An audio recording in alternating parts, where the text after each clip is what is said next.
Saudara-saudara sekalian, saya ingin ucapkan terima kasih atas kerja keras semua menteri dan semua wakil menteri Kabinet Merah Putih yang saya pimpin ini. Kita adalah satu tim. Tidak mungkin ada keberhasilan tanpa kerjasama tim yang baik. Ya, mungkin kita masih prihatin tim nasional sepak bola kita belum berhasil, tapi kita yakin pasti akan lebih baik di saat-saat akan datang. Ini juga ada tim yang baru, ya kan, pelatih baru, tim teknis baru. Jadi saya percaya kita akan mencapai hal yang baik. Sepak bola ini adalah sesuatu yang penting karena rakyat kita memang merasakan bahwa sepak bola itu menggambarkan tekad kita, menggambarkan semangat kita. Indonesia tidak boleh dianggap remeh oleh bangsa manapun di dunia, termasuk terutama di hal-hal seperti olahraga.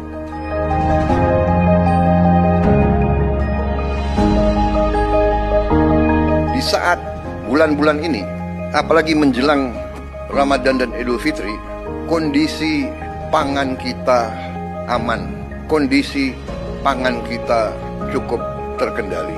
Saudara-saudara, ini jangan dianggap hal yang ringan. Kita negara keempat terbesar di dunia, jumlah penduduk kita sangat besar, dan bertahun-tahun kita selalu khawatir dengan keamanan pangan kita. Kita selalu khawatir kita harus impor. Alhamdulillah tahun ini produksinya sangat baik dan saya monitor harga-harga sampai hari ini terkendali. Kita juga boleh sekarang mulai bangga makan bergizi gratis, sudah menjangkau 38 provinsi dan sekarang sudah 2 juta penerima manfaat. Ini suatu prestasi yang luar biasa. Saya terima surat-surat dari pimpinan-pimpinan dunia. Mereka bahkan mau belajar dari kita. Mereka menganggap bahwa kita salah satu yang paling serius dan paling besar usaha kita menangani ini.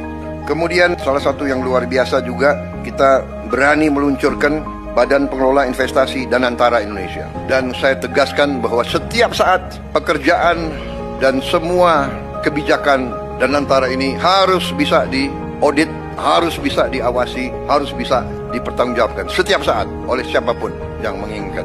Saya juga melihat bahwa kita sudah mulai meluncurkan program cek kesehatan gratis untuk setiap warga negara. Saya kira ini juga salah satu terobosan saya kira di dunia. Tidak semua negara punya program seperti ini.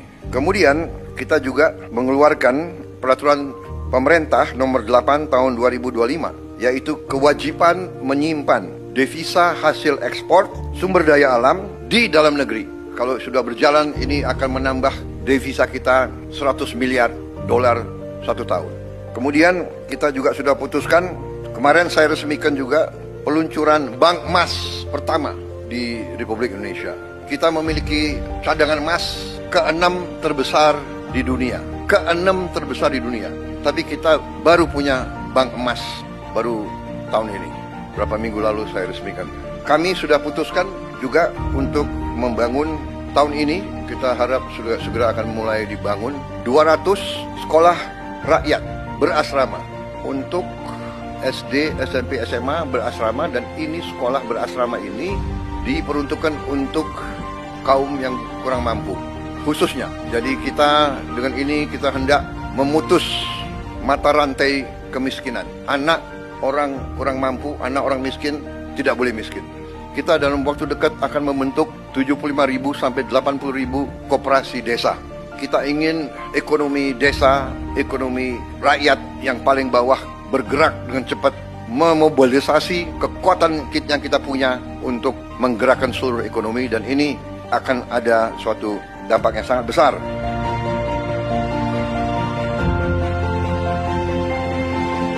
Kita juga berhasil bekerja sama dengan swasta sehingga THR bagi pekerja swasta, BUMN dan BUMD bisa diberikan paling lambat 7 hari sebelum Hari Raya Idul Fitri. Tahun ini pemerintah juga menaruh perhatian khusus kepada para pengemudi dan kurir online yang untuk pertama kalinya akan menerima bonus Hari Raya. Juga THR dan gaji ke-13 bagi 9,4 juta aparatur negara. Ini sudah kita umumkan. Juga untuk membantu masyarakat, kita berhasil untuk menurunkan harga tiket pesawat dalam negeri mencapai 13% penurunan. Ini berlaku untuk periode penerbangan 24 Maret 2025 sampai 7 April 2025. Kemudian penurunan tarif jalan tol sebesar 20% di berbagai ruas jalur mudik selama 2 minggu. Juga diskon 25% penurunan harga untuk tiket kereta api sesuai tanggal yang ditentukan. Juga saya ucapkan terima kasih beberapa kementerian lembaga mengeluarkan kebijakan untuk membantu mengurangi beban masyarakat dengan memberi bantuan mudik gratis, hingga juga ada diskon mencapai 50% untuk provider seluler dari Kementerian Komdiji.